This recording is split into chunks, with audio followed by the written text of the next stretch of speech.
ये भी खा सकते हैं, वो भी खा सकते हैं, वो भी खा सकते हैं।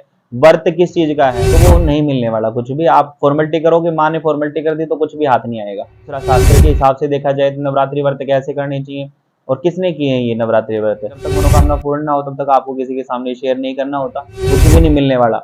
अगर आप विधि अनुसार अगर इनका पूजन करते हैं तो आपको सर्व सब कुछ देने में। नवरात्रि का मतलब होता है नवरात्रि। नवरात्रि भक्तों को जय माता दी, हरिओम नमो नारायण, जय माँ भगवती। अभी 14 अक्टूबर सर्वपितृ अमावस को जो पितृपक्ष के श्राद्ध हैं वो संपूर्ण हो जाएंगे। उसके बाद 15 अक्टूबर से नवरात्रि पर्व जो है वो आरंभ होगा। तो उसके विषय में भक्तों की इच्छा थी कि गुरुजी कुछ बताइए ताकि हमें पूजा पाठ करनी चाहिए नहीं करनी चाहिए। तो बहुत सारे भक्त ये पूछ रहे थे कि अगर हम व्रत ना करें तो क्या माँ भगवती की अर्चना साधना पूजा पाठ हम कर सकते हैं या नहीं कर सकते, और क्यों की जाती है, किस विधि के अनुसार की जाती है। जैसा भगवती की कृपा से, जैसा गुरुदेव की कृपा से मुझे ज्ञात है, मैं बताने का प्रयास करूंगा। और बाकी अपने हिसाब से जैसा आपको ठीक लगे आप वैसा करिए इसमें, क्योंकि माँ भगवती की जो नवरात्रि बताई गई, नवरात्रि का मतलब होता है नवरात्रि। नवरात्रि मतलब माँ का विशेष पूजा का जो महत्व है रात्रि के समय में है। कहते हैं नवरात्रि और एक शिवरात्रि, जिसमें भगवान की पूजा रात के समय की जाती है। रात के समय जो भी पूजा की जाती है वो विशेष रूप से फलदायी होती है। अब ये नवरात्रि जो क्यों मनाई जाती है, कहते हैं माँ ने एक बार अपने माता दुर्गा ने नवखंड किए थे, अपने 9 रूप बनाए थे, जिसमें पहला नाम शैलपुत्री माता है, दूसरा ब्रह्मचारिणी, तीसरा माता चंद्रघंटा, चौथा कुष्मांडा है, पांचवा सकंद माता, छठा कात्यायनी, सातवां रूप माता का कालरात्रि है और आठवां महागौरी, नवमी माता सिद्धिदात्री मानी गई है। ये नव दुर्गा माता जो है ये संपूर्ण ऐश्वर्य को देने वाली है। और त्रिदेवी जो है माता महालक्ष्मी, माता महाकाली और माता सरस्वती, उनका स्वरूपा है ये संपूर्ण ऐश्वर्य की स्वामिनी है। सारी की सारी देवी शक्तियां खड़ग, शंख, चक्र, गदा, तोमर, खटक, मूसल ऐसे अस्त्र शस्त्रों को धारण किए हुए हैं। इनका देखने में ये दिव्यमयी और एक तपस्विनी की भांति दिखाई देती हैं। इन नव दुर्गाओं ने ही ये 9 दिन जो बनाए हैं ये नव दुर्गा के नाम से बनाए गए हैं। नव दुर्गा की आराधना करें, साधना करें और इनकी विशेष पूजा करें। माता शैलपुत्री है, उनको श्वेत वस्त्र उनको पसंद है तो श्वेत वस्त्र, श्वेत रंग का भोग उनको अर्पित कर सकते हैं। माता ब्रह्मचारिणी है, वो साक्षात माता सरस्वती का स्वरूप है, तो उनको सफेद रंग के पेड़े, सफेद रंग की जो मिठाई है वो भी आप अर्पण कर सकते हैं। माता जो ब्रह्मचारिणी है योग की देवी मानी गई है, आप उनके नाम से कोई जप भी कर सकते हैं। विद्या की देवी मानी गई है, विद्या धन जो बच्चे नहीं कर पा रहे हैं आप उनके निमित्त जो हरा जो साग बोलते हैं हम, पालक और मेथी, उनके नाम से दूसरे नवरात्रे के दिन आप दान कर सकते हैं, उन बच्चों के हाथ से दान करवा सकते हैं। तो विद्या धन में विशेष फलकारी होती है माता ब्रह्मचारिणी। तृतीय रूप माता का बताया गया चंद्रघंटा, ये समस्त प्रकार के संकटों को हरने वाली है। तो इनके किसी को अगर शत्रु पीड़ा से दिक्कत आ रही है तो नवरात्रों में माता के नाम से तेल दान करें तो शत्रु पीड़ा से मुक्ति मिलेगी। चौथी जो माता है कुष्मांडा, ये भी विजय प्राप्त करवाने वाली होती है, तो माता के नाम से खीर का भोग अर्पण करें तो विशेष रूप से किसी भी कार्य के लिए अगर आपको परेशानी आ रही है तो खीर का भोग देने से माता संतुष्ट होती है। पांचवी माता स्कंद माता, ये स्कंद माता मतलब कार्तिकेय भगवान की माँ। इन्होंने अपने बच्चे को, अपने कार्तिकेय स्वामी को, जो भी हैं हमारे आराध्य उनको अपनी गोदी में बिठाया था, तब ये कार्तिकेय स्वामी की माँ या स्कंद माता के रूप में विख्यात हुई। तो ये पुत्रों को देने वाली है और अपने बच्चों की रक्षा करने वाली है। तो जिन भी औरतों को बच्चे नहीं हैं तो स्कंद माता का जिस दिन व्रत होता है उनका नाम लेकर व्रत रखें, चाहे आप कोई व्रत करें या ना करें, इस दिन व्रत जरूर करें और पीले रंग के वस्त्र धारण करें, पीले रंग के वस्त्र दान करें और माता के नाम से सरसों का साग भी बना सकते हैं और माता के नाम से हलवा पूरी का भोग बना के मंदिर में चढ़ा के आए तो विशेष रूप से फलदायी होती है, बच्चों के लिए माँ कृपा करती है। छठा रूप माता कात्यायनी का है। माता कात्यायनी सर्व ऐश्वर्य की देवी है, सर्व प्रकार से रक्षा करने वाली भी है, संपूर्ण फलों को देने वाली है, इसलिए इनको माता के नाम से खीर का भोग इनको पसंद है, खीर का भोग इनके लिए बनाए। और अगर आप व्यवस्था हो सके और आपकी सामर्थ्य है तो माँ के मंदिर में चवर दान करें, ये विशेष रूप से फलकारी होती है और सब ये सभी मनोकामनाओं को सिद्ध करने में मतलब विशेष रूप से फलदायी है और सभी मनोकामनाएं ये सिद्ध कर सकती है। माता का ऐसा दिव्य स्वरूप है ये कात्यायनी माता। और आगे आता है माता का कालरात्रि स्वरूप। ये साक्षात माता महाकाली का स्वरूप है और ये माता दुष्टों का संहार करने में और असुरी शक्तियों को पीछे हटाने में और आपको अभय प्रदान करने में ये आगे चलती हैं। तो माता को लौंग बताशे का भोग पसंद है, लौंग बताशे का आप भोग लगा सकते हैं। माँ को हलवे पूरी का भोग लगा सकते हैं और इनके नाम से आप कोई जो भी आप की श्रद्धा सामर्थ्य हो, कपड़े लत्ते, चुन्नी, नारियल दान कर सकते हैं, तो आपको हर प्रकार से अभय प्रदान करेगी। आगे माँ का स्वरूप आता है महागौरी। महागौरी माता जो है बहुत शांत स्वरूप में है, माता पार्वती है और इनका विशेष रूप से जो कुंवारी कन्याएं होती हैं उनको जरूर पूजन करना चाहिए मनोवांछित वर प्राप्ति के लिए। और जिन जो शादीशुदा दाम्पत्य जीवन है वो अपने दाम्पत्य जीवन में हमेशा खुश रहने के लिए इनका पूजन करते हैं। माता महागौरी को भी सफेद रंग के वस्त्र और लाल रंग के वस्त्र अति प्रिय हैं, वो आप इनको चढ़ा सकते हैं। सफेद रंग के पुष्प इनको अर्पित कर सकते हैं, लाल रंग का सिंदूर इनको अर्पण कर सकते हैं और इनके नाम से इनको कथा कीर्तन भजन आदि अति प्रिय हैं। माता के नाम से आप कोई स्त्रोत का पाठ कर सकते हैं, माता पार्वती के का नाम संकीर्तन कर सकते हैं, माता महागौरी का नाम संकीर्तन कर सकते हैं और माता पार्वती के नाम से जो भी आपसे बने माता महागौरी के नाम से आप ये कर सकते हैं। तो ये विशेष रूप से फल देने वाली होती है। अगला स्वरूप आता है माता का 9वां स्वरूप, माता सिद्धिदात्री। सिद्धिदात्री नाम से ही पता लगता है कि सिद्धिदात्री की सिद्धि को देने वाली है। इनके पास हर प्रकार की सिद्धियां हैं, हर प्रकार की सिद्धि को दे सकती हैं। तो माता को नारियल चुन्नी भेंट करें नवे नवरात्रे में और माता को हलवे का भोग लगाएं और अगर आवश्यकता है और आप सामर्थ्य है तो खीर भी बना सकते हैं। खीर हलवा पूरी माता को भोग लगता है और आलू की सब्जी, काले चने जो होते हैं वो भी भोग के रूप में अर्पित किए जाते हैं। और इसके साथ माता के भोग में थोड़ा सा गुड़ और अर्पण करें। नवमी जो माता है सिद्धिदात्री उसका रूप है जो हर प्रकार की सिद्धियों को देने वाला है और गुड़ का भोग लगाते ही माता रानी के सामने हमारी एक याचना पहुंच जाती है कि ये भगत है या साधक है, ये मेरे से सिद्धियां चाहते हैं। तो वो पूर्ण रूप से जो भी उनके पास सिद्धियां होती हैं, अगर वो आप पे प्रसन्न होती है तो वो संपूर्ण सिद्धियों को आपको दे सकती है। तो जैसा मेरे को ज्ञात था गुरु कृपा से, जैसा मुझे बताया गया है, ऐसा मैंने इन नवी शक्तियों का आपके सामने वर्णन किया है। ये संपूर्ण ऐश्वर्य को देने वाली हैं और ये नव दुर्गा ही एक रूप अगर धारण करते तो माता महादुर्गा या माता दुर्गा माँ, इनके अनेक नाम है, 32 नाम इनके माता दुर्गा के कहे गए हैं। तो ये ऐसे अलग अलग स्वरूपों का जब बखान करें तो ये संपूर्ण ऐश्वर्य को देने वाली हैं। और एक स्वरूप में अगर इनका नाम लिया जाए तो माता महादुर्गा जो संपूर्ण ऐश्वर्य की स्वामिनी है, संपूर्ण जगत को प्रकाशित करने वाली है, सिंह पर आरूढ़ होकर माता सर्व प्रकार से कल्याण करने वाली है। वही भगवती अपने अलग अलग जब रूप दिखाती है तो वो अलग अलग रूप से सहायक होती है भक्तों के, साधकों के, क्योंकि एक रूप के अंदर अनंत रूपों को समझना एक आम इंसान के बस की बात नहीं है। तो इसलिए वो जहां जैसी आवश्यकता हो आप उस प्रकार से उस स्वरूप का ध्यान करें, उस स्वरूप को पूजे माने, तो वो महादुर्गा प्रसन्न होती है और जो आप चाहते हैं मनोवांछित फल की भी प्राप्ति होती है। दूसरा जो भक्तों का सवाल आ रहा था कि अगर हम नवरात्रि व्रत ना करें तो क्या माँ की पूजा कर सकते हैं? बिल्कुल कर सकते हैं, क्योंकि ये नवरात्रि जो है एक माँ के नाम का बड़ा उत्सव होता है। उस ब्रह्म शक्ति के नाम का जिसके दरवाजे पे ब्रह्मा विष्णु त्रिदेव भी जो हाथ जोड़ के खड़े रहते हैं, उस महाशक्ति के नाम का जो ये पर्व होता है, इस पर्व को बड़ी धूमधाम से अच्छे तरीके से मनाना चाहिए और इस पर्व को बिल्कुल भी खाली नहीं छोड़ना चाहिए। जितना हो सके आप मंत्र जाप करें।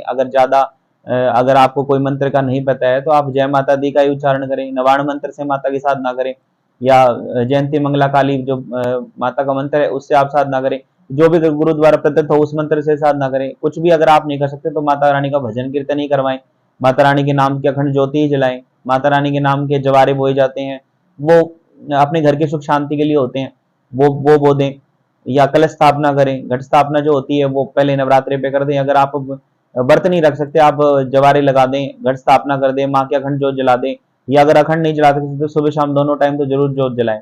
और जो तिल के तेल की जोत का विशेष महत्व होता है नवरात्रों में, लेकिन तिल के तेल की जोत जो है घर पे नहीं जलानी चाहिए, वो मंदिर में आप जला के आ सकते हो। मातों को 2 पूरी थोड़े से हलवे का भोग लगाओ, तिल के तेल मंदिर में दान करके आओ, तिल के तेल की जोत तो अभिष्ट फलों को देने वाली। और जो भी आपकी कोई पिछली मनोकामना रुकी हुई है ये गुप्त रूप से आप कर सकते हैं नवरात्रों में।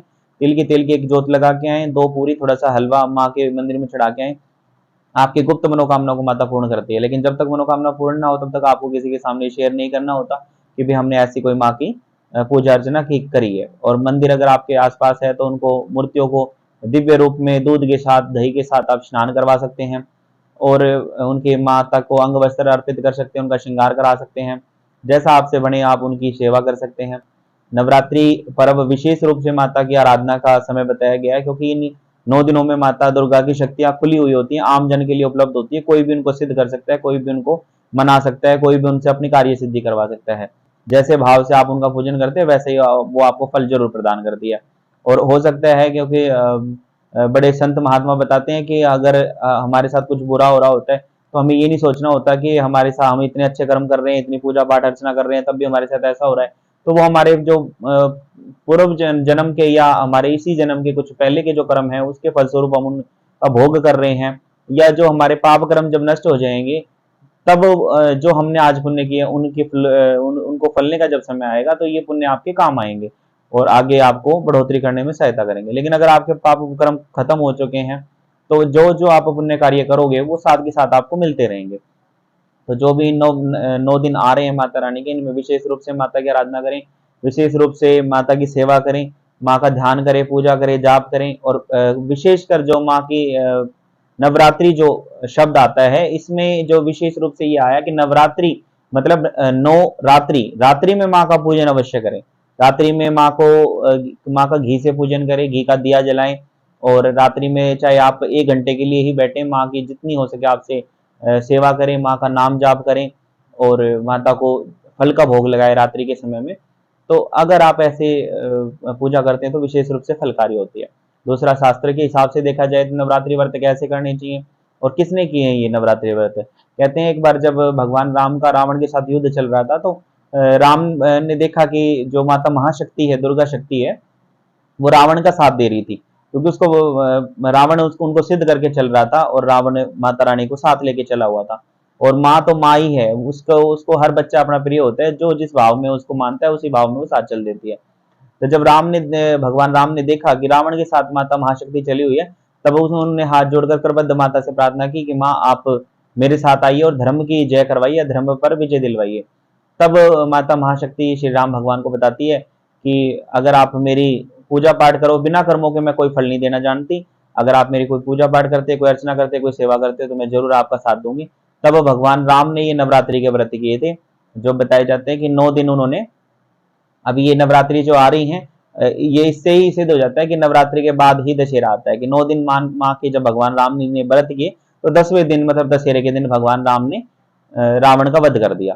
तो 9 दिन उन्होंने जो व्रत रखे थे माता रानी के, वो बताते हैं शास्त्र विद अनुसार, जो मैं बता रहा हूँ जितना गुरु जी की कृपा से मुझे प्राप्त है, कि 9 दिन उन्होंने सिर्फ कच्ची सब्जियां या फिर उबली हुई सब्जियां, बिना नमक मिर्च का खाना, कोई फल फ्रूट नहीं, कोई दूध नहीं, कोई चाय नहीं, कुछ नहीं।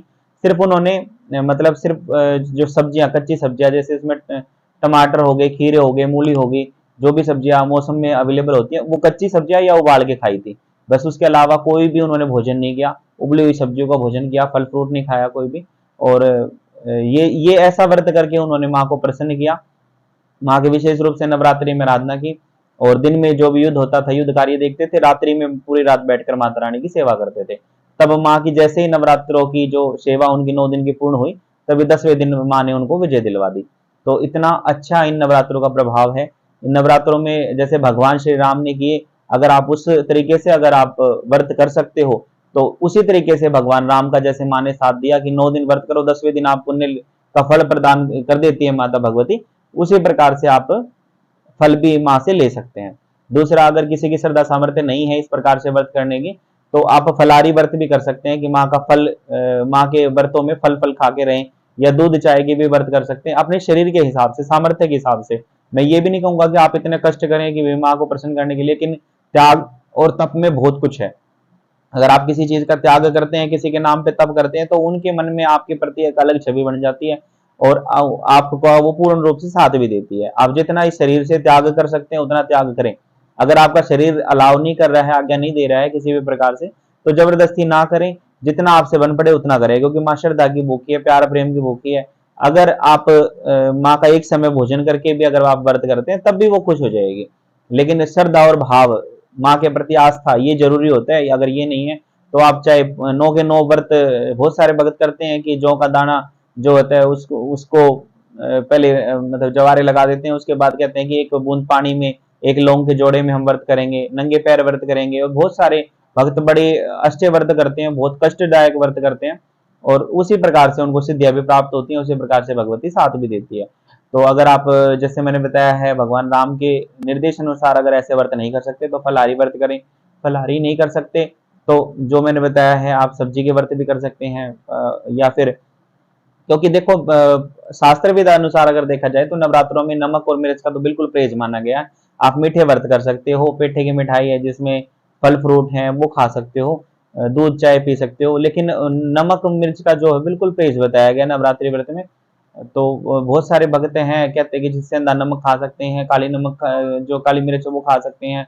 तो खाने को आप कुछ भी खा सकते हो, कुट्टू के आटे की पूरियां भी खाते हैं लोग, आलू की सब्जी बना के खाते हैं। और व्रत के अभी 9 दिनों में इतने आपको सामान मिल जाएगा खाने का कि जो आपको पूरे साल नहीं मिलेगा। कम से कम 50-100 तरीके के आपको आइटम ऐसे मिल जाएंगे कि जो नवरात्रि व्रत में खाने के लिए उपलब्ध हो जाते हैं आसानी से। वो 50 तरीके की तो नमकीन आ जाएंगी, 50 तरीके की चिप्स आ जाएंगी। तो खाने को आप कुछ भी खा सकते हो, लेकिन अगर आप एक शास्त्रविद अनुसार और अपूर्ण फल चाहते हो व्रत करने का, आप कर्म करोगे उसी अनुसार फल देगी। नवरात्रि का आपने व्रत कर रखा है और आप खूब पकवान जिम रहे हैं, 9 दिन आपने बिल्कुल ऐशो आराम से बिताए हैं, सुबह भी टकार मार के दिन में आराम कर रहे हैं, शाम को भी इतना अच्छे तरीके से भोजन करके आप सो रहे हो, तो फिर व्रत किस चीज का है? फिर तो आप व्रत का मतलब होता है कि आपको सिर्फ जीने के लिए खाओ आप। आपको ऐसा लगना नहीं चाहिए कि मैं छिक गया हूं, मैं मेरा पेट भर गया। लेकिन अब व्रत का नाम लेके बहुत सारे भक्त ऐसे खाते हैं कि भाई मतलब जब तक संतुष्टि ना हो जाए कि मैं पूर्ण रूप से छिक गया, उसके बाद भी स्वाद के लिए भी और ज्यादा खा लेते हैं ताकि भूखा नहीं रहना। सिर्फ उनका व्रत का मतलब सिर्फ होता है अन्न का उपवास करना है, बाकी किसी चीज का उपवास नहीं है। उपवास होता है मन से। आप दुष्कर्मों का उपवास करें, मन में कोई बुरे विकार ना आने दें, किसी के प्रति राग द्वेष ना रखें, ईर्ष्या ना रखें, जलन भावना ना रखें, मन से भगवान का हरि ओम नमो नारायण, हरि ओम नमो नारायण, हे माता रानी, हे माता रानी ऐसे भजन करते रहें, भगवान का नाम लेते रहें, देवी शक्तियों की आराधना करते रहें। जितना हो सके आप 24 घंटे में से अगर 22 घंटे भी दे सकते हो तब भी कम है। अगर 1-2 घंटा आप अपने स्नान के लिए या आराम करने के लिए निकालते हो, अगर जितना समय आप नवरात्रि में दे सकते हो उतना समय आपको देना चाहिए। माँ के भजन में, कीर्तन जागरण होते हैं, एक एक दिन में 24-24, 25-25 बुकिंग होती है लोगों की। पता नहीं कैसे कैसे मैनेज करते हैं, क्योंकि जो जो जानकार होते हैं इन चीजों के, वो नवरात्रि पर्व में जागरण, कीर्तन, भजन, भंडारे ऐसे आयोजन करते हैं जो जानकार होते हैं। जिनको जानकारी नहीं है वो भरपेट खाना खाएंगे और उनको कोई मतलब नहीं है। लेकिन जो भी मैं तो यही कहूंगा श्रद्धा के भाव से, माता रानी की कृपा से, कि अगर आप व्रत भी नहीं कर सकते, कम से कम इन नवरात्रि पर्व का विशेष फायदा उठाते हुए माता रानी की शक्ति जो सर्वत्र व्याप्त है, इनका आप अपने जीवन में कुछ लाभ लेने के लिए इनकी पूजा अवश्य करें। पूजा पाठ का जो मैंने विधान बताया है, आप इनकी पूजा अवश्य करें। माता रानी को लाल रंग की चुन्नी जरूर अर्पण करें, और जितना हो सके आप मंदिर में जाएं, घर में करें, उनकी कथा कीर्तन सुने, आरती करें, पूजा पाठ करें, उनके नाम से कोई होम कार्य रख दें, हवन करवा दें, या कोई दान पुण्य कर दें। तो जो आपसे बन पड़े उतना जरूर करना चाहिए। और जो भी उन भक्तों से भी हाथ जोड़ के निवेदन करता हूँ कि जो बस ये सोच के कि भाई अन्न का उपवास करना है मेरे को, बाकी जो भी अन्न से अलग चीजें हैं वो छिक छिक के खानी है मेरे को, और नवरात्रि व्रत जो मेरे पूर्ण हो गए और खूब खुश हो गए, 9 दिन में 1.5 गुना पेट निकल जाता है और वो कहते हैं कि हमने व्रत किए हैं। सिर्फ भोजन उतना पाओ जितना आप शरीर को जरूरत है।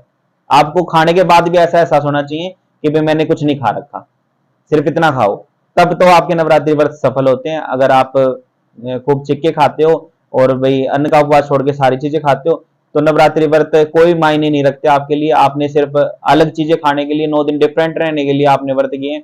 आपको माँ भगवती से कुछ भी लेना देना नहीं है। त्याग और तप में ही सब कुछ है। अगर आप त्याग करते हो, तप करते हो, जप करते हो, तभी भगवती प्रसन्न होती है। तभी अपने भी संकट खत्म होते हैं, दूसरों के संकट काटने की भी सामर्थ्य हमें प्राप्त होती है। यज्ञ करते हैं, उसमें जप भी किया जाता है, तप भी किया जाता है, आगे के सामने कई कई घंटे बैठा रहना पड़ता है। और जप करते हैं तब भी पैर सुन हो जाते हैं, कई कई घंटे बैठ के माता रानी का नाम लेना होता है। और जो भी बड़े बड़े सिद्ध महात्मा है वो यज्ञ को बढ़ावा देते हैं, तप को बढ़ावा देते हैं, कई कई महीने तक वो अग्नि के सामने बैठ के तप करते हैं। क्या उनको कोई विशेष प्रकार की सिद्धि चाहिए होती है? वो भी आज के समय में अगर आपको कुछ भी माँ की कृपा मिल जाए तो वही सिद्धि मानो, लेकिन उसको करने के लिए आपने तप विधि, जप विधि वही करनी पड़ेगी जो वो सिद्ध महात्मा करते हैं, जो भगत वो लोग करते हैं। 9 के 9 नवरात्रि भगत सोते नहीं है, पूरी रात बैठ के जागरण करते हैं, पूरी रात, दिन में आराम करेंगे, पूरी रात बैठ के भजन करेंगे। और आप ये चाहते हो कि हम खूब खाएं पिएं और शाम को 7 बजे 8 बजे अपना नींद में सो जाएं, और फिर ये भी सोचें कि 10वें दिन माँ प्रकट हो गया, हमें आशीर्वाद भी दे दे, वरदान भी दे दे। कुछ भी नहीं मिलने वाला। अगर आप विधि अनुसार अगर इनका पूजन करते हैं तो आपको सर्व सब कुछ देने में समर्थ है माता रानी, लेकिन हमें झोली फैलानी नहीं आती। हमें हमें पता ही नहीं कि हमें कैसे लेना है। अगर हमें ये चीज का भान हो जाए कि हमें कैसे लेना है, तो वो जगत लुटाने वाली है, वो सब कुछ आपकी झोली में डाल देगी। तो माता भगवती की जैसी सेवा मैंने बताई ऐसी करें, और बिल्कुल आडंबरों से बचें। माता रानी के नाम पे अब इतनी तरीके की जो व्रत के ये भी खा सकते हैं, वो भी खा सकते हैं, वो भी खा सकते हैं। व्रत किस चीज का है? व्रत है, उपवास है, हमारा अन्न का उपवास है। हमने कम खाना है, कम सोना है, माता रानी का ज्यादा से ज्यादा नाम लेना है। व्रत का सीधा समय तो ये है, कम खाओ, कम सो, ज्यादा जागृत रहो। जागृति अवस्था में माता रानी का नाम भजन करो, कीर्तन करो, अपने और कामों से ध्यान हटा के जितना हो सके भजन में ध्यान दो, जितना हो सके भगवान का नाम लो। भजन करेंगे, आपके प्रारब्ध के जो भी पहले से लिखे हुए हैं पाप कर्म वो नष्ट हो जाएंगे, पुण्य कर्म उदित होंगे, सब प्रकार की मनोकामना सिद्ध हो जाएगी। माता भगवती का ही स्वरूप हो जाओगे। जो बोलोगे, जैसा बोलोगे वैसा ही आपके मुख से जो भी निकली हुई बातें सत्य होने लग जाएंगी। पाप मोचनी गंगा की तरह आपकी जीभ पवित्र हो जाएगी। जो भी बोलोगे वही बात सत्य होगी। लेकिन माता भगवती की विशेष रूप से आराधना करनी चाहिए, तभी वो कुछ फल प्रदान करती है। और अगर विशेष रूप से नहीं कर पाए तो एक आम साधारण जन की तरह कम से कम उनकी सेवा तो करें, जोत बत्ती पूजा पाठ तो करें। बहुत सारे भक्त याचक मैंने ऐसे भी देखे हैं कि व्रत उन्होंने कर रखा है, जोत बत्ती बोल देंगे किसी को भी घर में कि आप लगा देना, मेरे को समय नहीं है, तो वो नहीं मिलने वाला कुछ भी। आप फॉर्मेलिटी करोगे, माँ ने फॉर्मेलिटी कर दी तो कुछ भी हाथ नहीं आएगा। तो जितना हो सके मन से करें, ध्यान से करें। और नवरात्रि पर्व जो आ रहे हैं उनकी अग्रिम बधाई देता हूँ, बहुत बहुत शुभकामनाएं। बड़े विशेष दिन है, इनका जितना हो सके फायदा उठाएं। जय माँ भगवती। श्री महाकाल महाकाली दरबार की तरफ से आप सभी भक्तों को नवरात्रि की हार्दिक शुभकामनाएं। जय माता दी।